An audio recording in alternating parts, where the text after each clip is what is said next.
열왕기하 2장 10절부터 3장 7절의 말씀입니다. 먼저 2장 19절부터 22절의 말씀을 한 절씩 보겠습니다. 그 성읍 사람들이 엘리사에게 말하되 우리 주인께서 보시는 바와 같이 이 성읍의 위치는 저나 물이 나쁨으로 토산이 익지 못하고 떨어지나이다.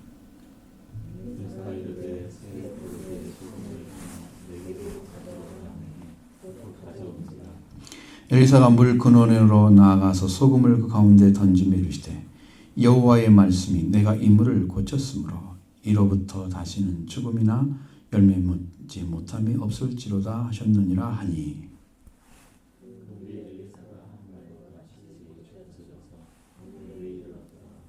아멘. 자, 물이 나쁘다 그랬죠. 물이 나쁘다.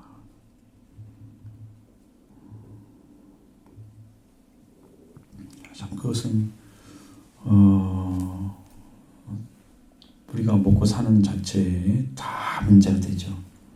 물이 나쁜 것은 토지 수산물뿐만 아니고 사람에게도 좋지가 않습니다. 물이 나쁜 물을 먹으면 물론 이제 그 질이 어떤지는 잘 모르지만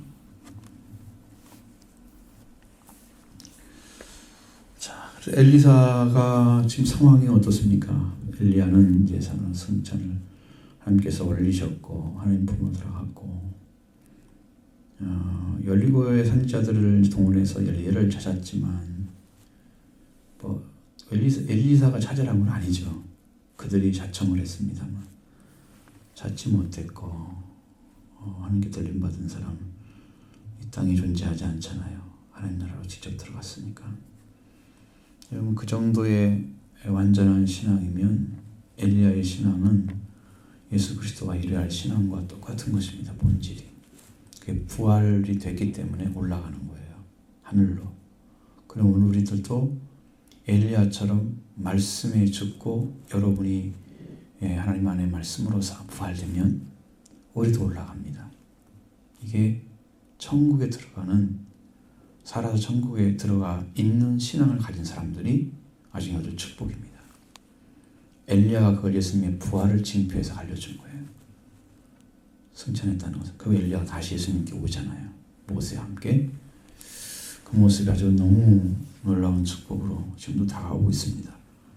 예수님의 부활을 가르쳐 주시는 그 예수님의 부활을 이룬 그 아주 전귀한 이제 찾아낸 그 엘리야 제단이 있었기 때문에 가능한 거예요. 자기를 완전히 부인하고 어떠한 생명도 하나님 관계 안에 들어오도록 그 길을 열어놓은 그 세례 요한이 물로 세례를 주어서 생명을 살리는 그 일을 했던 그것이 엘리야의 영감을 엘리야가 가졌던 성령의 능력, 권세를 가지고 일을 했다. 그렇게 얘기합니다. 그럼 누구한테 가게 만들었어요? 세례 요한의 세례는 주의 길을 예비했잖아요. 주님이 오시는 길. 그러니까 주님이 오셔서 세례 요한으로부터 회개를 기도하고 그래서 회개를 하게 되면 예수를 만나는 거예요. 그와 똑같은 그러니까 이제 엘리야를 통해서 하나님께 이렇게 열려진 것처럼 세례 요한을 통해서 예수님 가는 길을 쓰기 주님이잖아요. 예수님이 구약에서는 그 여호와를 주라고 그랬지만 신약에서는 예수님을 주라고 그러시죠. 그러니까 주님의 길을 된 거예요. 그렇게 존귀하게 사용된 사람입니다. 자, 그래서 하나님의 역사를 우리가 눈으로 정확히 못 보면 볼 수 없다면 이게 인식하지 못한다면 이건 참 어려운 거예요. 신앙은. 우리의 어떤 인식 안에 하나님이 들어오신다면 여러분의 인식이 어디까지 올라가야 되겠어요? 여러분이 사고하는 세계가 어디까지 들어가야 돼요? 하나님 나라까지 들어가 있어야 돼요. 그것이 안 열리면 이게 그러니까 지식에까지 깨끗함을 입어야 되는 거예요. 형상으로 주님의 형상으로 골로새서 말씀하신 것처럼 그렇게 거룩함을 입게 되면 그 일이 벌어져요. 그러니까 영으로 계속 들어가십니다. 말씀으로 성령께서 그 일을 하시고 가게 하시죠. 그래서 하나님의 사람은 하나님만이 그 거처를 알게 해주시는 거죠. 아무도 엘리야의 동생에 같이 못 따라갑니다. 엘리사와 같은 제자 위치에 있는 사람도 못 들어갑니다. 하나님의 말씀 안에 있는 거죠. 엘리야는 그렇게 살았습니다. 부활된 사람입니다. 네, 여리고성은 생활하기 좋은 곳이었습니다. 그러나 그 성읍은 사람의 힘으로는 물질의 힘으로는 해결할 수 없는 문제가 있었는데 그것이 물이 나쁘다, 수질이 안 좋다는 거예요. 그래서 뭐 이렇게 되면은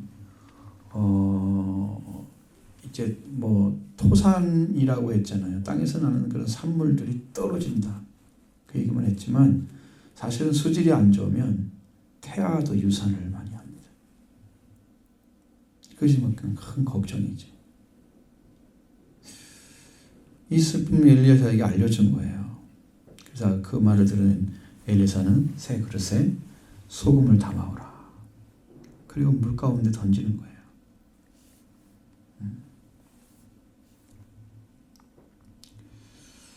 자, 그러면 이 물이 바뀐다는 거예요. 여러분, 물이 바뀌어야 되겠죠. 그러니까 이것은 물이 바뀌는 걸 가지고는 완전한 물이 아니에요. 나쁜 물이 좋은 물이 됐어요. 그러면 우리 육신이 살아갈 수 있는 삶에 필요한 것들을 다 제공할 수 있는 거예요. 이게 율법적인 것입니다. 영적으로 보면. 그래서 제자를 찾는 거예요. 세력이 어느 세력가 그걸 찾는 거거든요. 율법전을 찾는 거예요. 그걸 찾아주는 거예요. 근데 이것이 어떻게 다르냐 그러면 여러분이 물로 포도주를 만든 예수님의 그 가나 혼인잔치 사건을 아시잖아요. 그 물은 거기서 말하는 물은 말씀을 가리키는 거예요. 말씀입니다. 그래서 물이 포도주가 되는 역사를 일으켜지는데 그 말씀이 이제 부활된 사람들이 포도주가 되는 거예요. 그러니까 물이 여러분 안에 들어와서 여러분 안에 말씀에 죽고 말씀에 부활하는 역사가 일어나면 그것이 포도주가 되는 거예요. 그러니까 물이 포도주 되는 것은 화학적 성분이 완전히 변하는 거잖아요. 물의 성분도 남아있지 일부는. 그러나 한번 성분을 분석하면 완전히 다르잖아요. 맛부터 시작해서. 그렇죠? 색깔부터 시작해서. 물론 100%도 있지만 우리는 좀 붉은 포도주를 얘기하겠죠. 그렇게 바뀌는 거예요. 그것은 예수님의 부활을 가리키는 겁니다.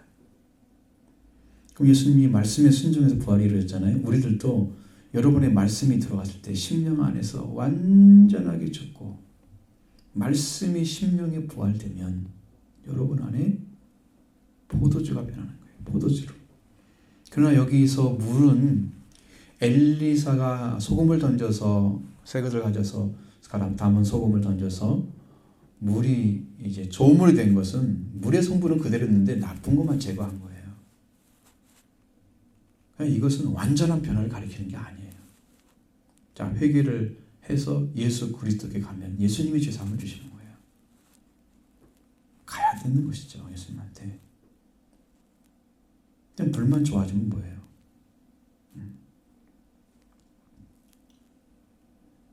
이것이 이제 사람들에게 들려질 때는 주로 어떻게 해석을 하냐면 전부 거룩한 물로 바뀌었다.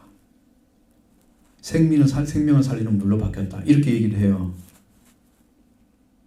그 완전한 게 아니에요. 이 물은 그런 의미를 담고 있잖아요. 그러니까 이런 의미는 있어요. 자, 떨어지는 토지소산이 떨어지는 거, 태아가 유산되는 거, 막 그런 일이 벌어지면 얼마나 걱정스러워요, 사실은. 근데 그것이 그래서 이건 육신에 관련된 삶의 질이 달라진 거예요. 그렇죠? 영적인 위치를 말하는 게 아니에요. 소금을 가지고 했단 말이에요. 이것은 뭐 소금은 여러분도 아시는 것처럼 깨끗하게 할 때, 소독을 할 때 사용되는 그런 거 많이 쓰잖아요, 소금으로. 그러니까 그런 의미를 담고 있는 거예요. 자, 하나님께서 물을 깨끗하게 하신다. 그것은 소금을 던졌을 뿐이지 그 소금을 던져서 하나님께서 말씀하신 대로 엘리사가 이야기를 했기 때문에 여호와께서 이렇게 물을 깨끗하게 정결케 하신다. 이렇게 말씀하시잖아요. 하나님이 그 일을 해준 거예요. 그래서 하나님 물을 고치셨어요. 다시는 죽음이나 열매 맺지 못함이 없을지로다. 이렇게 명령을 내렸잖아요. 자, 하나님의 이름으로 동요. 여호와의 말씀이 내가 이 물에 고쳤으므로 하나님께서 고친다고 그랬어요. 그건 소금을 던져서 보여주는 거예요. 실체를 보여주는 거예요. 자, 오늘날 우리는 영은요 보이지 않잖아요. 영은 보이지 않기 때문에 영은 받은 자가 알잖아요. 그렇죠? 그러나 이제 구약적인 것은 전부 다 그림자이기 때문에 보여주는 거예요. 던져요. 모세가 이제 쓴물이 있는 곳에다가 나무를 잘라가 던지잖아요. 쓴물이 단물로 바뀌어요. 마라의 쓴물이 단물로 바뀌는 거예요. 그것도 보여주는 거예요. 구약적인 것은. 신약은 영이 역사하기 때문에 보이지가 않아요. 신약 신체는. 예수님이 있을 때 예수님이 직접 하셨지만 지금은 영으로 일하십니다. 성령께서 하기 때문에 안 보여요. 그럼 뭘로 알 수 있어요? 여러분이 변한 걸 뭘로 알 수 있어요? 그걸 영을 받은 사람들은 영이 알고 있는 것처럼 영이 나에게 가르쳐 주잖아요. 영을 알 수 있는 거예요. 여러분도 영을 받았으면 성령 받은 증거, 말씀이 오고 믿음이, 계시의 믿음이 생기잖아요. 말씀이 떨어지니까 은혜가 오고 그런 변화가 오는 거죠. 그런 변화가 와서 말씀에 깊이를 더하고 뿌리를 더 깊이 들어가는 것처럼 나무가 튼튼하게 서서 영원히 하나님 나라에 소속된 자녀로 연합되어지는, 그래서 마지막에는 성령으로 인친다고는 말씀도 하시잖아요. 말씀이 내려와서 말씀이 부활된 사람에게 성령으로 인치게 되면 그것은 도장을 찍는 거란 말이에요. 너는 내 것이라. 이렇게. 응? 구약에서도 하나님은 이스라엘 백성에서 너는 내 것이라. 내가 너를 불렀다. 말씀하시잖아요. 사실 이스라엘 백성들도 하나님이 불렀기 때문에 아브라함을 통해서 이렇게 일어났던 그런 사람들, 그 백성들이 전부 하나님 부른 자녀의 후손으로 들어왔어요. 하나님 불렀잖아요. 그것처럼 여러분이 지금은 영으로 부릅니다. 말씀으로. 10년을 들어서 성령께서 인치실 때까지 여러분 거룩한 삶을 말씀에 붙들려서 말씀을 붙잡고 삶을 살아가 주셔야 합니다. 하나님을 사랑하는 방식도 마음을 다하고, 여러분 마음으로 사랑하는 사람도 있잖아요. 마음으로 진실하게. 어떤 사람은 목숨을 걸고 사랑하는 사람도 있어요. 내가 이 일만큼은 기필코 목숨을 걸고 일하리라. 그런 사람도 있어요. 그 다음에 목숨을 다하고, 그 다음에 뜻을 다해서 우리의 우리 의지를 다해서 하나님을 사랑하라. 그 중에 한 가지만 제대로 해도 여러분 사랑할 수 있는 거예요. 세 가지를 다 하면 완전하죠. 하나님을 사랑해 보십시오. 그렇게. 그러면 여러분 안에 분명히 성령이 오셔서 일하실 것입니다. 이웃을 내 자신처럼 사랑하는 삶, 그 거룩한 사랑을 회복하시면 하나님이 일하실 것입니다. 그것은 누구한테 옵니까? 하나님 보내신 속행자 예수 그리스도의 사랑으로 오신 예수 그리스도가 그 사랑을 이루셨기 때문에 그 사랑을 가지고 형제를 사랑하게 되면 사랑이 온전히 이루어지잖아요. 우리 가운데 그 사랑으로 주님과 함께 이루시기 바랍니다. 주님 그걸 하셔야 됩니다. 그렇게 해서 이것이 이루어져야 돼요. 이루어져야 됩니다. 그 여리고의 물은 이제 살려졌습니다. 그래서 토지선이 떨어지지 않고 죽지 않는, 정결함이 필요했던 물이었습니다. 이것은 완전한 물을 가리키는 게 아니고 하나님의 말씀에 의지해서 변화시키는 물입니다. 그러니까 그것은 이 세상에 사람이 살아가는 동안에 하나님께서 계속 주시겠죠. 그러나 이 세상 것은 다 끝이 있으니까요. 주님이 오시면 다 불받아 될 건 이 땅 것이 완전한 게 아니에요. 영적인 걸 좀 봐야 돼요, 여러분. 그래서 예수 그리스도 안에 있는 물을 생명수를 마시고 예수 그리스도 안에 있는 생명과를 먹고 예수 그리스도 안에 있습니다. 주님이 항상 자기를 생명의 떡, 생명의 피, 또 생명, 부활의 생명, 계속 생명에 관해서 이야기하셨습니다. 주님이 가져온 거예요, 전부. 예수님 안에 있어요, 그게. 그 생명이. 이러한 것을 여러분 얻게 되면 여러분도 동일하게 이게 생명 얻은 자 됩니다. 예수님 안에 있습니다. 예수님이 영접하시기 바랍니다. 주님이 주의 답이십니다. 주님이 답이니까 예수님을 거룩한 구주로 생명의 주인으로 여러분 체인지하시기 바랍니다. 내가 주인 돼서 여러분을 운영하시면 내가 고민하고 내 생각하고 내가 결정해야 되고 내가 골자보고 내가 안 되면 내가 실패하고 실망하고 그러지. 주님께 맡기고 의지하면 주님이 운전사처럼 일을 행하시기 때문에 인도하시기 때문에 여러분이 하면 실패를 하지만 주님이 하시면 실패하지 않습니다. 그러한 믿음으로 주님께 온전히 딱 하고 붙들림 받아서 여러분의 일생에 하나님 안에 형통한 자 되기 바랍니다. 그 축복을 받으셔야 됩니다. 지나가면 안 돼요. 아무도 일을 해줄 수가 없습니다. 자, 이것은 이제 그런 의미를 가졌습니다. 그 다음에 두 번째 보겠습니다. 제가 이제 열왕기하 2장 23절로 3장 3절의 말씀 보면 같이 보겠습니다. 엘리사가 거기서 베델로 올라가더니 그가 길에서 올라갈 때에 작은 아이들이 성읍에서 나와 그를 조롱하이르되 대머리여 대머리 올라가라 대머리에 올라가라 하는지라.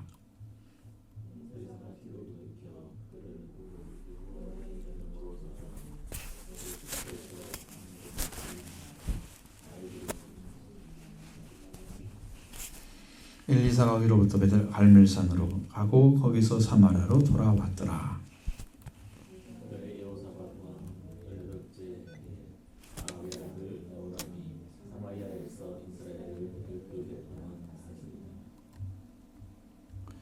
그가 여호와 보시기에 악을 행하였으나 그의 부모와 같이 하지는 아니하였으니 이는 그가 그의 아버지가 만든 바알의 주상을 없이 하였음이라.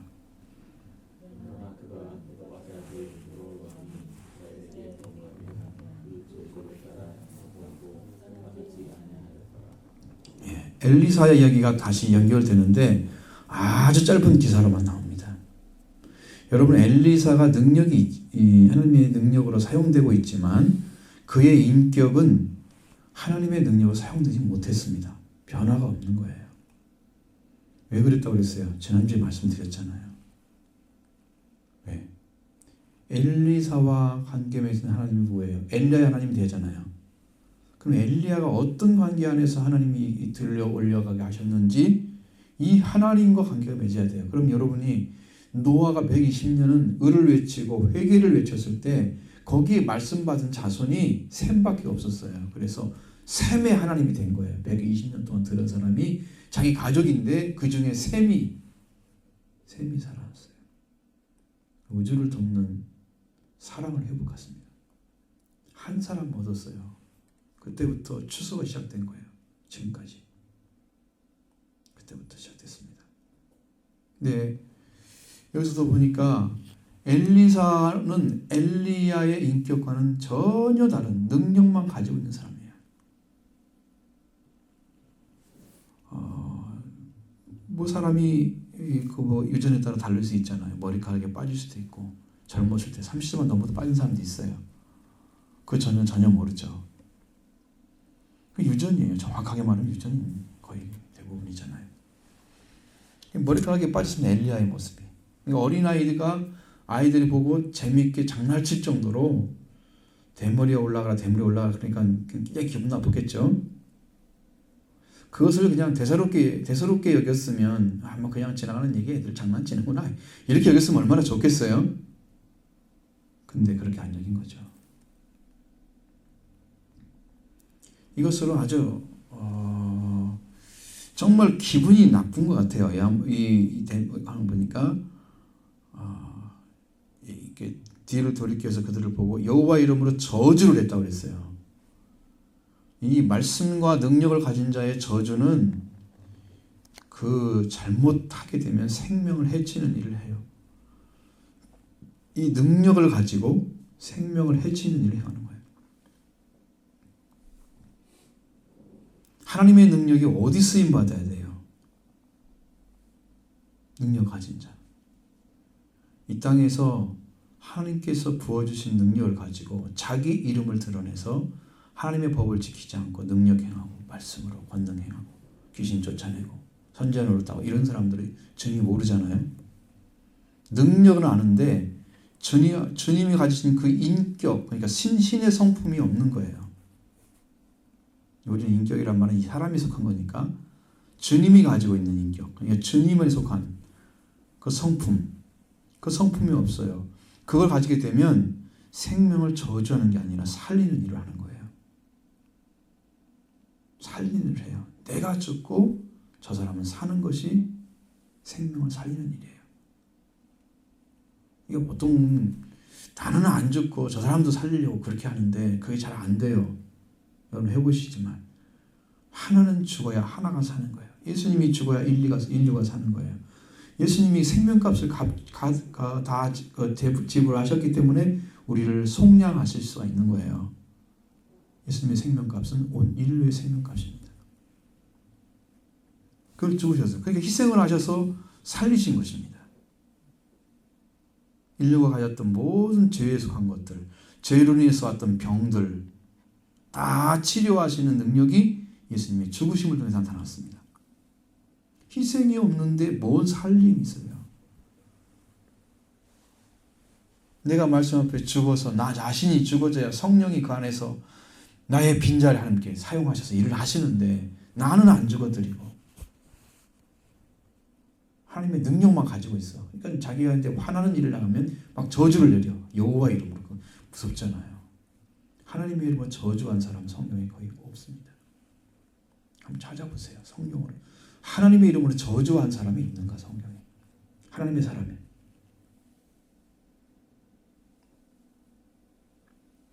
우리의 아들이라고 하는 세베대 아들들. 그렇죠? 그들이 보면 예수님이 그렇게 능력을 행하고 복음을 전하는데 안 받아들이니까 뭐라 그래요?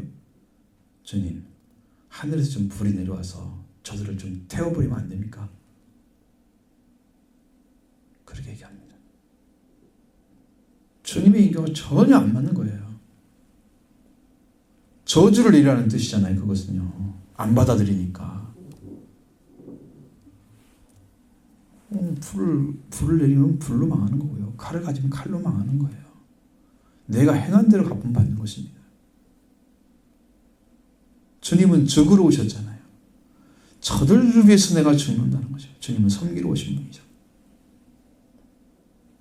목숨으로 섬기고 오셨단 말이에요. 그러니까 그들을 저주할 리가 없잖아요. 저주하지 않으시죠. 불 내려오게 할 수 없겠어요? 불 내려오게? 왜 못해요? 당장 불바다 만들 수 있어요. 이 땅을. 순식간에. 하나님의 능력입니다. 이미 주님은 그걸 증거를 하셨어요. 다. 여러분 엘리야도 불 내려와서 50명이 죽은 거 봤잖아요. 그렇죠? 이건 불순종 때문에 일어난 거예요. 이건 기분의 문제가 아니에요.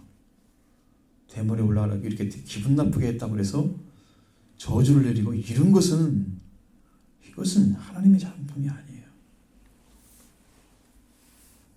근데 그 저주를 해요. 그럼 어떤 일이 벌어질까요? 그 저주들이 임하겠죠. 어느 정도였어요? 저주받으니까. 생명이 그냥 삼킴바 되는 자가 됐잖아요. 아이들이. 그 저주가 거기까지 갔어요. 두렵잖아요. 여러분 우리는 뭐라고 그랬어요? 원수를 사랑하고 너를 저주하는 자를 축복하고 그게 하나님이 예수 그리스도를 통해 주신 말씀인데 예수님은 그렇게 살았단 말이에요. 일생을. 예수님은 그렇게 살았기 때문에 그렇게 말씀하신 거예요. 그러니까 우리가 저주할 대상이 있어요? 없어요? 우리를 저주하는 자에 대해서 축복을 해주라고 그랬잖아요. 저주할 대상이 없단 말이에요. 세상에는. 어떻게 해요? 마음에 미워도 말하고 말지. 좀 비판하는 것처럼 보이지만 그 저주까지 가면 안 돼. 그 사람 좀 죽었으면 좋겠다. 그렇게 하면 안 되는 거예요. 그것은. 그런데 그걸 가지고 엘리야는 어린아이들 엘리사가 하나님의 영으로 함께 하신 사람을 분별하지 못해서 일어나는 벌이죠. 그러나 엘리사가 그렇게 하는 것은 화를 냈다 하는 거죠. 이것은 주님처럼 살아가고 있지 않은 것입니다. 예수님은 엄청 고난을 받고 사람들이 비웃음 받고 십자가에 못 달렸을 때 사람들이 뭐라고 그래요? 자기도 구원하지 못하고 누구를 구원한다고 조롱거리였잖아요. 당시에 주님이 조롱당하신 멸시를 당하고 그래요.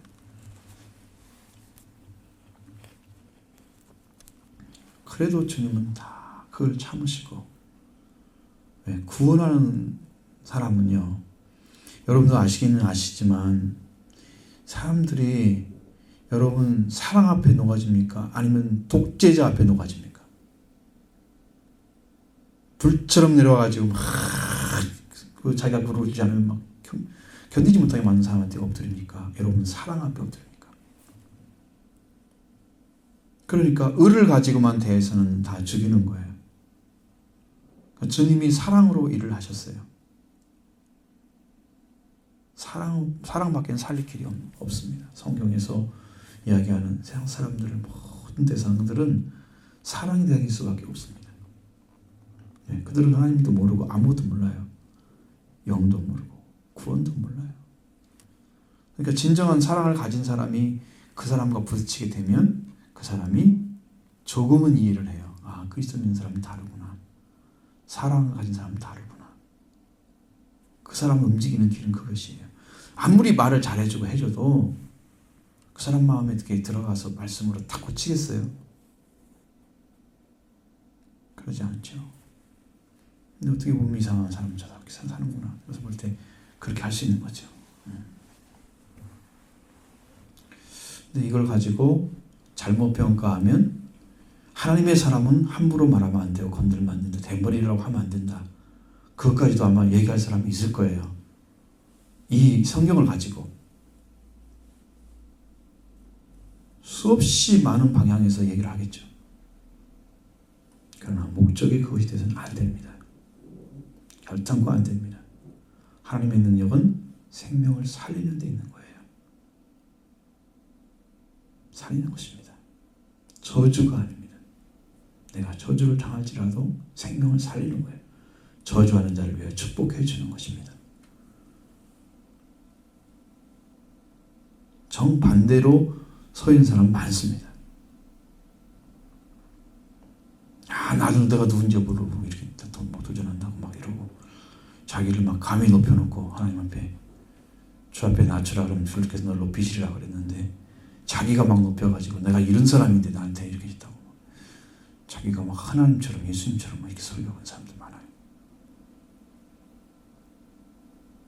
그렇게 하면 안 돼요. 그건 인격적인 관계에서 이루어지는 일이에요.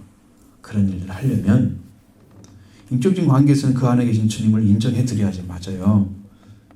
그걸 무시하면 그 사람이 전하는 말씀을 못 믿어요. 영이 일을 안 하시니까. 그래서 문제가 돼요. 그러니까 목회자와 올바른 인격관계가 안 된 사람들은 영으로 살지 못합니다. 그 말씀을 안 받아들이기 때문에. 그래서 그 신뢰를 하지 말라는 의미가 아니죠.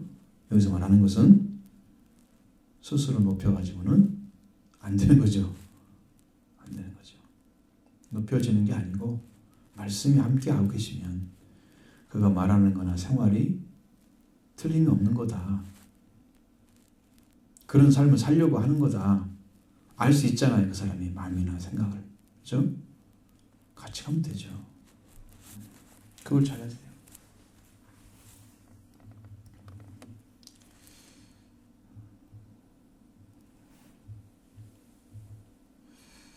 이제 아합의 뒤를 이은 아하시아 이야기가 나오죠.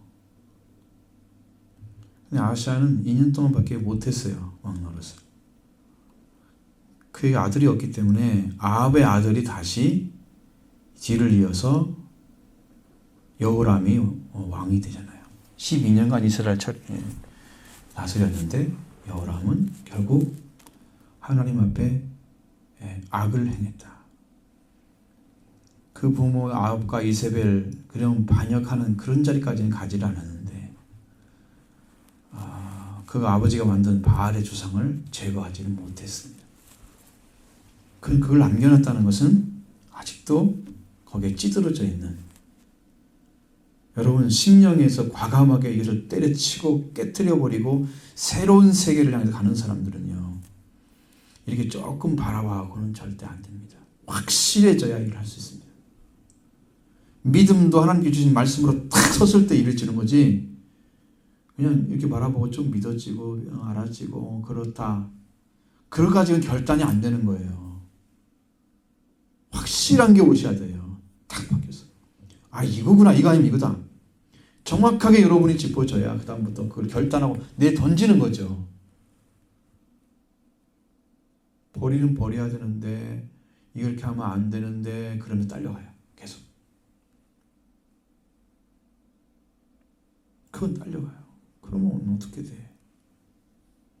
아버지나 별 차이가 없어, 나는 좀 달라, 그렇게 하면서 일하고 있지만 사실은 그 본질에서 비슷하게 가고 있는 거예요. 여러분이 회개하려고 하면 완전하게 내려놓으셔야 됩니다. 내가 주장한다면 그건 내 일이지. 하나님을 믿으면서 내가 주장하고 있고, 또 내가 하다가 잘 안 되면 하나님 도와달라고 그러고, 그게 내 일을 하나님 도와달라는 거잖아요. 하나님이 우리를 인도하시고 그 하기위해서 전적으로 믿고 의지하는 그 믿음의 위치를 찾아내서 여러분이 그걸 의지하게 되면 하나님 여러분을 속여서 일을 하실 것입니다. 도우실 것입니다.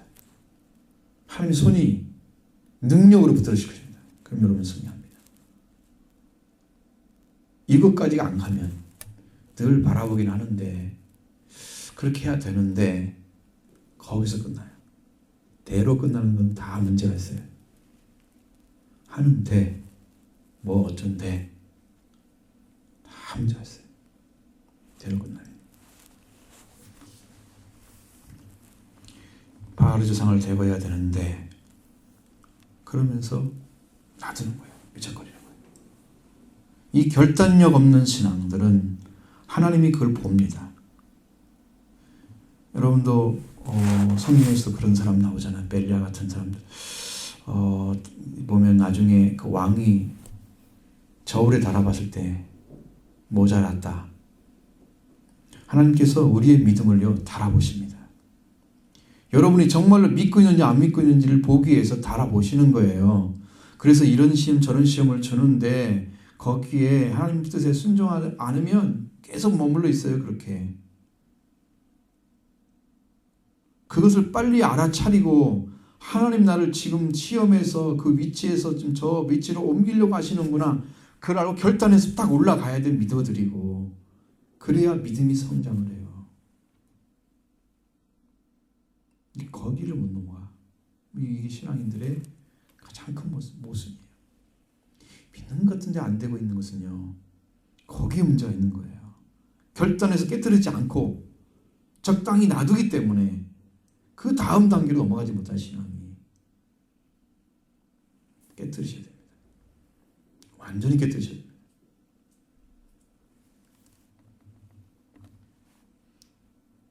근데 아버지처럼 하진 않았지만 뭐라고 냈냐면 느바세 아들 여로보암의 죄를 따라갔다, 그렇게 써 있잖아요. 성경에. 그 사람이. 이 여로보암의 죄는 뭐냐면 이스라엘 백성들이 이제 유다에 있는 예루살렘 성전에 올라가서 경배를 드리지 못하게 하고 금송아지 2개를 만들어서 경배를 하게 한 거예요. 그래서 그 후손들을 싹 죽여버리잖아요. 느바세 아들들은 다 느바세 아들을 통해서 태어났던 자녀들 전부 씨를 말려버린 거죠. 왜? 하나님은 보기도 싫은 거예요. 그 생명들은. 그 후손들은 보기도 싫은 거예요. 여러분 성경에 그렇게 되어 있잖아요. 여러분도 십계명을 읽을 때 알잖아요. 그거 보면 나를 사랑하는 자는 천대까지 베푼다고 그랬죠. 나를 미워하는 자는 3, 4대까지 그 죄를 갚아준다. 벌을 내린다고 그랬잖아요. 여러분 3대, 4대 가면요 망해요. 다 집안이. 쫄딱 망해서 그 집안이 없어집니다. 하나님과 관계 안 맺는 가족들은 망해요. 그러나 하나님을 사랑하는 사람은 1000대까지. 그것은 이제 우리말로는 천이란 말은 그게 조금을 말하는 게 아니에요. 영구한 것을 얘기하는 거예요. 그 당시에는 숫자가 별로 없었기 때문에 그 1000이란 말은 엄청난 숫자인 거예요. 사실은. 셀 수가 없는 숫자였어요. 그런 의미예요. 그러니까 하나님 관계 안에서만 영구한 거 살 수 있는 영구한 생명이 우리한테 있는 거예요. 하나님을 떠나서는 죽음입니다. 3, 4대 가면 그냥 다 망해버리고 그 집안이 풍지박산에서 끝나버리는 거예요. 누군지 몰라 그 집안 나중에. 있었어? 역사 기록도 없습니다. 사라져버려요. 역사에서. 네, 후손들이 안전해주니까 그 역사가 있었는지 누가 그걸 어떻게 알겠어요. 그죠? 그래 그 사람은 영구 제명되는 거예요. 그 집은. 이거 망합니다. 이렇게 가면. 여로보암의 죄를 따라서 한 거예요. 그리고 이 송아지가 애굽에서 인도하는 신이다. 과거에 이제 아론이 그렇게 했던 것처럼 그렇게 합니다. 여로보암의 죄는 자신의 권력을 보호하기 위해서 이스라엘 백성을 하나님을 못 믿게 하는, 하나님을 버리고 우상을 섬기게 하는 죄에 빠지게 만드는 그것이 여로보암의 죄악이죠. 근데 여로보암 표할처럼 여로보암도 바알의 주상을 섬기지 못했고 자기를 내린 그런 뿌리 내린 하나님에 대한 배신의 죄를 제거하지 못하고 그저 놔둬버린 거예요. 그러면 이 사람도 여러분 의를 가지고 하나님의 말씀을 가지고 죄를 제거하는 일을 실패했다. 여러분 죄는 하나님의 말씀 외에는 제거될 수 없습니다. 하나님 말씀이 죄를 제거하는 거예요. 말씀입니다. 하나님께 말씀을 받아야 됩니다. 거기서 이루어지는 거예요. 마지막 3장 4절 7절 모압 왕에서는 양을 치는 자라 새끼 양 10만 마리의 털과 수양 10만 마리의 털을 이스라엘 왕에게 바치더니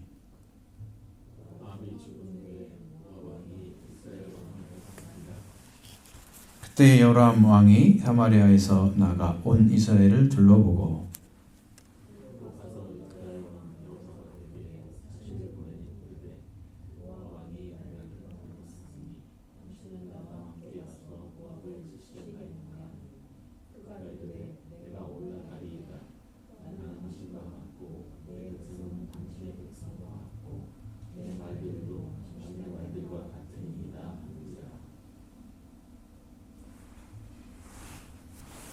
여기도 모압 왕과 이스라엘 왕의 이제 관계가 나오잖아요. 옛날에 이렇게 했던 왕이 있죠. 아람 왕 베나닷 똑같이 했습니다. 이게 좀 속는 거예요. 모압 왕 메사는 양치기였다. 그래서 여기 양을 10만 마리 이렇게 했다는 거예요. 수양 10만 마리 털을 이스라엘 왕에게 종으로 바치고 새끼 양 10만 마리 수양 그리고 10만 마리의 털을 깎아가지고 이스라엘 왕에게 매년 바치면 그게 얼마나 힘들겠어요. 농사 짓는 거. 거기에 양을 키우는 모든 것이 어디에 방해져 있어요. 모압 왕. 힘들겠죠. 이스라엘 왕이 황해지잖아요. 지배를 당하니까. 그럼 이렇게 바치는 이유가 뭐예요? 무리들을 좀 살려주라고 우호관계를 맺어서 군사적으로 아합에게 보호받기 위해서 그렇게 한 것입니다. 근데 아합 왕이 죽으니까 우호관계가 뭐고 다 깨져버렸잖아요. 그 자녀들이 잘 못해 정치를. 이제는 끝났습니다. 정말 좋은 우호관계는 아닌 거죠. 힘의 원리에 의해서 그런 의지를 했던 것이지 진짜 우호를 맺고 당신들을 이렇게 위해서 살겠습니다. 이런 건 아니거든요. 좋은 관계가 아니란 말이에요. 어쩔 수 없이 상대의 힘이 강하기 때문에 거기에 미치 못하니까 보호받기 위해서 있었다가 자기가 이제 보호받지 않아도 되는 어떠한 그런 힘이 없어지는 그런 날을 보면 또 우리도 망할 거다. 그렇게 해서 체결을 했던 그런 방어편 이제 깨져버린 거죠. 아합이 죽은 애는 약자가 된 그런 이스라엘에게 이제는 종을 바칠 필요가 없어졌습니다. 그래서 모압은 이스라엘을 등지기 시작하는 거죠. 그래서 이스라엘 왕 여호람은 배신한 모압을 치기 위해서 모든 이스라엘 백성의 수를 조사하고 사마리아를 출발을 합니다. 여호람은 혼자서 모압을 치기에는 역부족인 거예요. 그래서 뭘 도우려고 그래요? 유다 왕에게 도움을 청하는 거예요. 여호람에게. 내가 당신과 함께 올라가겠습니다. 베나다라고 한 거 똑같아요. 그렇죠? 맞습니다. 당신과 같이 내 백성은 당신의 백성 같고 내 말도 당신의 말도 같습니다. 형제애처럼 이렇게 보여지고 있죠. 이 형제는 하나님의 말씀과 하나된 그런 관계 안에 있는 사람들이 맺어지는 것입니다. 그러니까 이것은 그냥 그 사랑의 관계를 뛰어넘는 일반 핏줄의 관계를 뛰어넘는 거기 위치예요. 영적인 형제를 가리키는 것입니다. 그것이 돼야죠. 그런 마음일까요? 아니에요. 지금 자기들이 서로 필요하니까 돕고자 하는 것이지. 왜 그러냐면 하나님에 의해서 세워진 관계도 그 사람이 변질되면 끊어지는데 인간관계는 뭐 어때요? 조금만 자기 이익이 안 되면 끊어져 버리는 거예요. 인간관계는. 그때하고는 뭐가 다르죠. 상황이 달라 뭐가 달라 그러면서 깨버리는 게 인간이잖아요. 이게 하나 될 리가 없어요. 그러면서 당신은 여호와 안에서는 하나입니다. 이런 말은 하지 않잖아요. 서로가 하나님 안에서 맺어진 관계도 아닙니다. 이렇게 해서 스스로서 자기들끼리 관계를 하나 됐다고 이렇게 얘기하는 것은 별로 옳은 게 아니에요. 올바른 방식의 관계가 아닙니다. 이런 것들은 깨지는 거야 언젠가. 그러니까 여러분 사랑의 관계라고 하는 것은요. 여러분이 사랑하는 사람으로 들어가야 돼요. 사랑받는 자에서 이제는 사랑하는 사람이 되셔야 됩니다. 주님이 사신 것처럼 죄를 사랑하실 때 끝까지 사랑하시니라. 많은 사람들은 사랑을 요구하고 있습니다. 그런데 사랑을 주는 사람 별로 없어요. 왜냐하면 사랑이신 하나님의 사랑을 받은 사람이 없기 때문입니다. 신앙생활을 해도 하나님의 사랑이 와야지 그 사랑을 주죠. 그러니까 자녀가 되죠. 주님께서 이루신 구원을 여러분 받으시면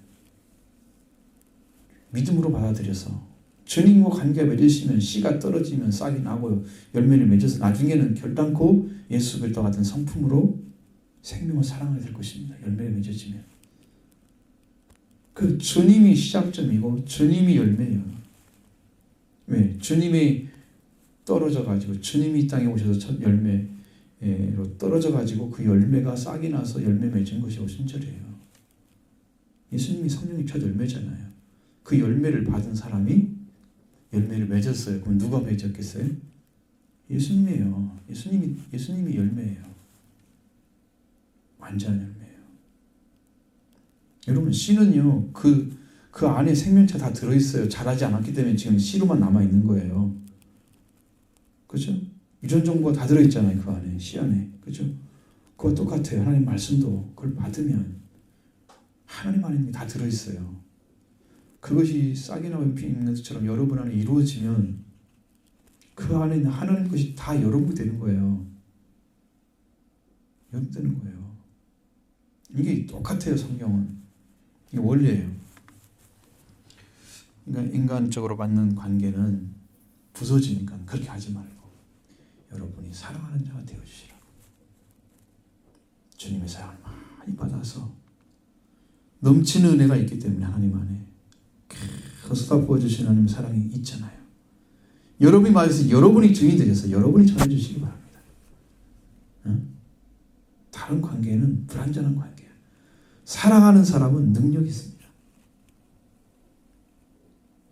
사랑받으려는 사람들은 다 종의 위치에 서 있어요. 그러나 사랑하는 사람은 주인입니다. 하나님 안에서 주인이에요. 하나님 나라 주인을 사람만 이게 사랑할 수 있는 거예요. 관계가 안 맞는 거예요. 이런 자리에 서면 안 돼요. 이런 사람들이 뭐 저희가 필요하니까 당신은 우리 형제입니다 하고 와가지고 뭐 내 말도 네 말, 당신의 말과 똑같습니다. 이렇게 인간적으로 그게 뭐예요? 그 순간 그냥 끝내 깨질 것 같다가 그냥 그 자리에서 아무 의미 없습니다. 여러분 안에 말씀이 임하고 말씀이 하나 돼서 여러분 진실하게 하나 되면 여러분이 주는 자 될 것입니다. 그러면 복이 있는 거예요. 하나님의 복을 나눠주는 거예요. 하나님의 복을 전해주는 거예요. 이게 축복된 사람이에요. 그러니까 우리가 하나님 은혜를 구하고 하나님 사랑을 구하는 이유가 뭐냐면 나 혼자 잘 먹고 잘 되려고 영적으로 뭐 행복하려고 그게 아닙니다. 여러분이 성장하면 하나님의 일을 해줘야 돼요. 그래서 동역자란 말이 나오고 사역자란 말을 사용하는 거예요. 언제나 세워놓고 일을 시켜야 되기 때문에. 사역한다는 말은 일한다는 말이에요. 다른 말이 아니에요. 일꾼이 일꾼, 사역자가 뭐 큰 새로운 말인 단어처럼 생각하는데 일꾼이야 주님 안에 일꾼. 단순하게 얘기하면. 그러니까 일할 수 있는 능력을 가지고 있으면 시키잖아요. 여러분 하나님 은혜 가운데서 이렇게 준비하시고 여러분 어떤 일이 떨어지면 여러분이 솔선수범해서 가서 그 일을 해서 하나님의 기쁨이 되길 바랍니다. 하나님이 기뻐하시는 자녀 되길 바랍니다. 그렇게 하셔야 돼요. 어떤 일이 벌어지면 내가 해야 되겠구나. 내가 가서 전해드려야겠구나. 그런 심령 찾으셔서 여러분이 존귀한 자리 찾으셔서 이렇게 행하시길 바랍니다. 그런 큰 축복이에요. 여러분 자신이 복을 주는 사람이 됐습니다. 그게 은혜 받은 사람들이에요. 한국의 성도들처럼 참 연약해서 막 사랑받고 관심받고 맨날 받으려고만 해. 그러니까 유치한 아이들이지. 전해주는 게 아니고 성장하지 못하면 그렇게 됩니다. 여러분 성장하셔서 말씀으로 그렇게 붙잡고 이렇게 승리하는 여러분 되기 바랍니다.